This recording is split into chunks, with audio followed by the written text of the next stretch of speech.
ఏమైంది? మా ఆయన సార్ మిడ్ నైట్ బార్ లో ఉన్నాడంట. ఫోన్ చేశాడు. మిట్ట మధ్యాహ్నం మిడ్ నైట్ బార్ లో ఏం చేస్తున్నాడు? మా ఆయన పండు తాగుబోతు సార్. పచ్చి తాగబోతు కదా అంటారు. అంటే కొత్తలో పచ్చి తాగుబోతు తాగి తాగి పండయ్యాడు. చంటి పిల్లాడి చేతిలో పాల సీసా ఉన్నట్టు మా ఆయన చేతిలో క్వార్టర్ సీసా ఎప్పుడూ ఉండాలి సార్. లేకపోతే ఏడుస్తాడా? కాదు, ఏడిపిస్తాడు. సాడిస్టా? కాదు, మూడిస్టు. మార్నింగ్ నుంచి మిడ్ నైట్ వరకు తాగుతూనే ఉంటాడు. తర్వాత పడుకుంటాడా? మళ్ళీ మార్నింగ్ షాప్లు ఎప్పుడు తీస్తారా అని వెయిట్ చేస్తూ ఉంటాడు.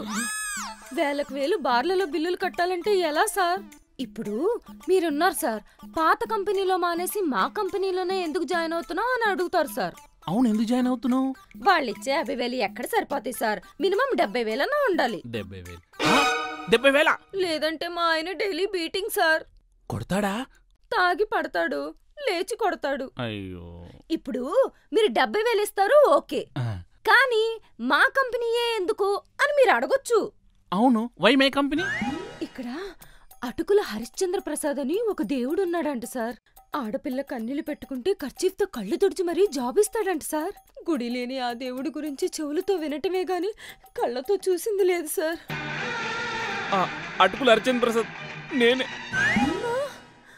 అంటే నా దేవుడు మీరేనా?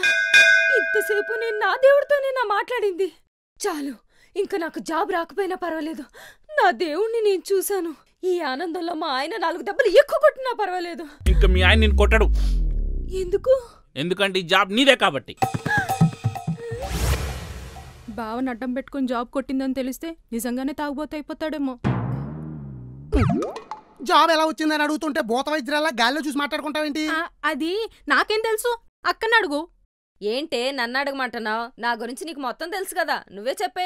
ఇదొకటి సీన్ తెలుసుకోకుండా డైలాగ్ వేసేస్తుంది. బావా నీకు జాబ్ ఎలా వచ్చిందని అడుగుతున్నాడు, చెప్పు. జాబ్ ఎలా వచ్చింది? Face to face interview face చేస్తే వచ్చింది. ఫేస్ ఎప్పుడైనా అద్దంలో చూసుకున్నావా? Face to face interview face చేసిందంట. అదంతా కాదు, జాబ్ వచ్చిందా లేదా అది ఇంపార్టెంట్. ఇప్పటి నుంచి నేనేం చేస్తున్నాననేది ఇంకా ఇంపార్టెంట్. ఏం చేస్తావు? వెయిట్. ఒరే అంజీ. చెప్పండి అమ్మాయి గారు. ఒరే, నా లగేజ్ మేకప్ కిట్ నాకు సంబంధించిన పక్క రూమ్ కి షిఫ్ట్ చేయరా. ఎందుకు? మార్నింగ్ ఆఫీసులో వర్క్ చేయాలంటే నైట్ అంతా నిద్రపోవాలిగా. బాబు గొట్టం, నైట్ అంటే చాలు వెంటనే ఫ్లైట్ ఎక్కేస్తారు. నేను చెప్పేది దాని గురించి కాదు, మీరు పెట్టే గురక్ గురించి. ఇప్పుడు ఇంతకు ముందంటే ఒకటే జాబ్ కాబట్టి, ఒకటే శాలరీ కాబట్టి, ఒకటే బెడ్రూమ్. ఇప్పుడు 2 జాబులు కాబట్టి, 2 శాలరీలు కాబట్టి, చెరొక బెడ్రూమ్. సుప్రీంకోర్టు కీలక తీర్పు వెల్లడించింది. తల్లిదండ్రుల ఆస్తుల్లో ఆడపిల్లలకు సమాన హక్కును కల్పించింది. తల్లిదండ్రుల ఆస్తిలో కూతుర్లకి సమాన హక్కు అంట. అయితే నువ్వు త్వరగా నాన్నకి ఇచ్చేస్తే ఫ్యూచర్ ప్లాన్ చేసుకుంటా. ఏంటి నాకు ఇచ్చేసేది? నారింజకాయ బద్ద. ఆస్తిలో వాటా డాడీ. చేతిలో బాటా ఏం కాదు, తెగిపోద్దు. సమాన హక్కులంటే ఆస్తుల్లోనే కాదు, అప్పుల్లో కూడా. ఈ ఇంటి మీద ఒక 20 లక్షల అప్పు ఉంది, సగం పంచిచ్చేస్తా, నువ్వు చదువు మానేసి అందరి ఇళ్లలో పని చేసి తీర్చేయి. సమాన హక్కు. అలా ఏమైంది? జోక్ చేసా డాడీ. నీ రియాక్షన్ ఎలా ఉంటదా అని జస్ట్ జోక్ చేసా. నువ్వు బాగా కష్టపడి ఇంటి మీద ఉన్న 20 లక్షలు కట్టే, నేను తర్వాత వచ్చి సగం పట్టుకుపోతా. రామాయణంలోని భారతంలోని ఉన్న బ్రహ్మరాక్షసులని నా కొంపలోనే తిరుగుతున్నాయి. పైగా వీటికి తిండెట్టి మేపడం ఒకటి. ఇంకోటి వస్తుంది. ఇది చూడడానికి పమేరియన్ కుక్క పిల్ల ఉంటది కానీ నోరు తెరిచిందంటే డాబర్మ్యాన్.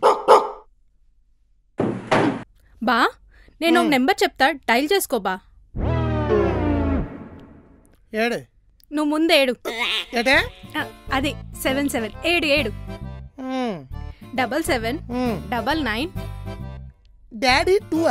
మా నాన్నది సెకండ్ సిమ్, చెవులో పెట్టు. ఇంకా నయ్యం, సెకండ్ నాన్నదన్నా కాదు. ఈ మధ్యన అందరితోనే ఇదే గోల. 2-3 సిమ్ములు మెయింటైన్ చేస్తున్నారు. కాంటాక్ట్ లిస్ట్ చూస్తుంటే ఎదవనుమానాలు అన్నీ వచ్చేస్తున్నాయి. Mummy new, daddy 2, wife old, wife latest, mother India, father Dubai. మొన్న నేను సిమ్ తీసుకుంటే మా ఆవిడ దానికి ఏం పెట్టిందో తెలుసా? హస్బెండ్ టెంపరీ అంట. నా జీతం 70,000. అన్ని నువ్వే చూసుకో, జాగ్రత్తగా ఖర్చు పెట్టే. ఏమన్నా హెల్ప్ కావాలంటే అడుగు. ఇక నుంచి మీకేం కావాలన్నా నన్ను అడగండి. అబ్బో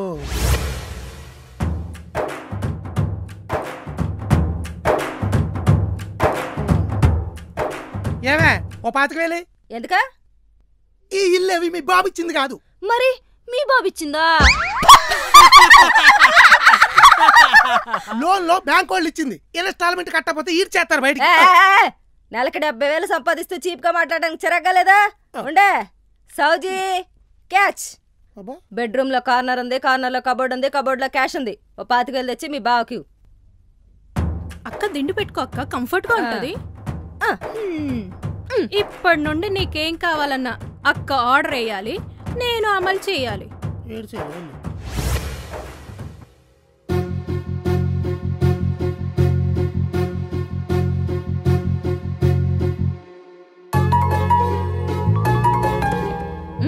ఏమక్కర్లేదు. పండగ చేసుకో. నువ్వు నోట్ చేయవే.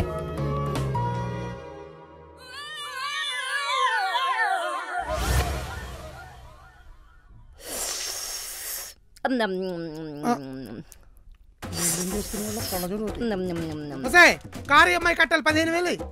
సౌజీ బెడ్రూమ్ లో కార్నర్ ఉంది, కార్నర్ లో కబోర్డ్ ఉంది, కబోర్డ్ లో క్యాష్ ఉంది. 15,000 బావకి ఇవ్వాలి. ఇచ్చేయి. నువ్వు నోట్ చేయి. ఇవ్వాలంటే ఫాలో అవ్వాలిగా. అవ్వాలిగా. పద మరి. రే చూస్తావేంట్రా జ్యూసు?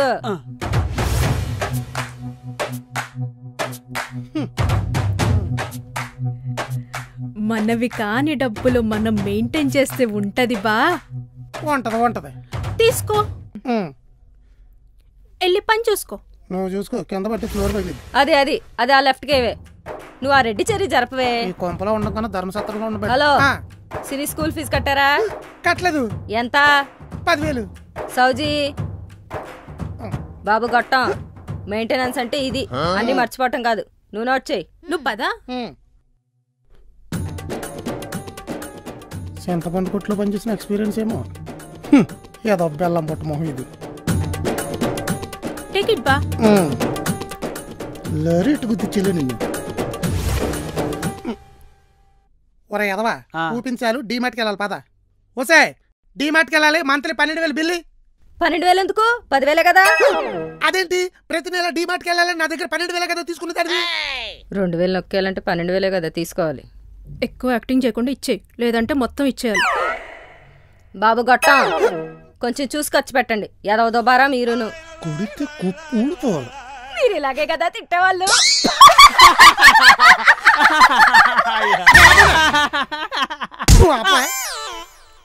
అలాగే పెట్రోల్కి ఒక 5,000. సౌజీ నువ్వు నోట్ చేయి. నువ్వు ఇంకా ఇలా ఇసుకుంటానే కూర్చుంటావా? అమ్మాయి గారు, డిమార్ట్ సరుకులు తెచ్చామండి. ఇంకా వారానికి సరిపడే కాయగూరలు, మటన్ శాపాడికి, పాల్బుద్ది వాడికి మొత్తం 3,800 ఇస్తే తీసుకెళ్లి కట్టేస్తా. సౌజీ అక్క, ఇలాంటి చిన్న చిన్నవన్నీ నువ్వు చూసుకోవే. ఆర్డర్లు వేయలేకపోతున్నాను. పదరా. నువ్వు నోట్ చేసుకోవే.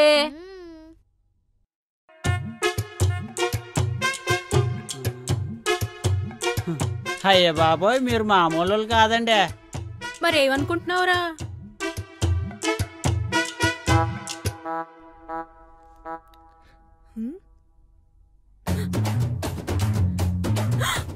డబ్బాలో డబ్బులేవురా?